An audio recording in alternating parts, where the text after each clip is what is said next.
आप में से कईयों को अपनी फूफियां याद होंगी। आज आपके बेटे को अपनी फूफी याद है? बहुत ज्यादा, चलो आपके बेटे को शायद अपनी फूफी याद आ जाए तो आ जाए, हमें तो हमारे बाप की फूफी याद है। हमारे वालिद साहब हमें अपनी फूफियों से मिलाने ले जाते थे ईद के दिनों में।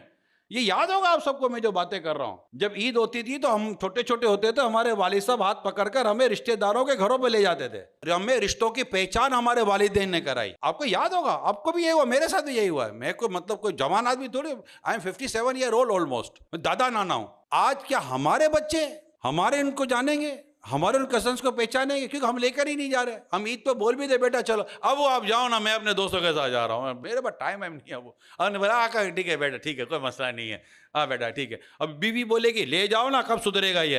अरे क्यों बिगाड़ रही हो, सही तो कर रहा है, जवान हो गया है, जमाना बदल गया है, बेचारे को आजाद कर दो। ये सारे के सारे बीज हमने बोए। बाहर शरीयत में लिखा है अपने बच्चों को रिश्तेदारियों की पहचान कराओ ताकि वो इनके हुकूक अदा कर सके। हदीस पाक है, सिले रहमी करने से, यानी रिश्तेदारों के उसने सुलूक, सिले रहमी कहते हैं रिश्तेदारों के साथ अच्छा सुलूक। सिले रहमी करने वाले को अल्लाह पाक बुरी मौत से बचाता है, उसके रिस्क में बरकत देता है, इसकी उम्र में बरकत देता है। अब ये सिले रहमी करे कैसे, इसको तो रिश्तेदारी पता ही नहीं है। बहन के साथ सुलूक नहीं करता।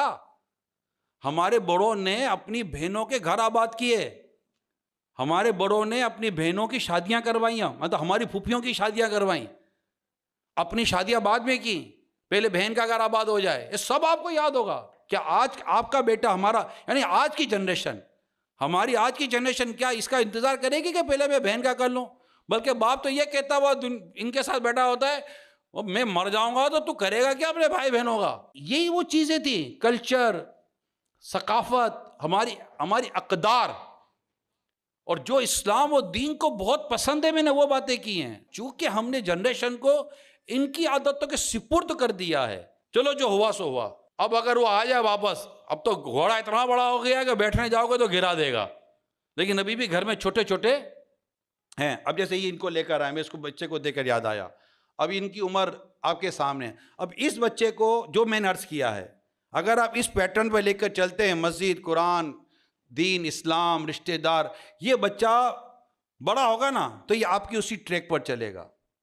ये अभी इसकी उम्र है, या ऐसे छोटी बच्चों की उम्र है, लेकिन जब ये दोस्तों में चला जाएगा ना और इसकी अपनी गैदरिंग हो जाएगी, अब आप बोलोगे बेटा चलते हैं, अबू आप जाओ ना, मैं जा रहा हूँ, अबू आप जाओ। अब वो इससे पहले का अबू आप जाओ मैं जा रहा हूँ, इससे पहले अबू को चाहिए कि उसको अपने साथ चलाना शुरू कर दे। वो माँ बाप जिनकी आंखें और दिल अपनी औलाद को देखकर तकलीफ में है, मेरे रब ने चाहा तो इनकी आंखें भी ठंडी होंगी, दिल को भी करार मिलेगा।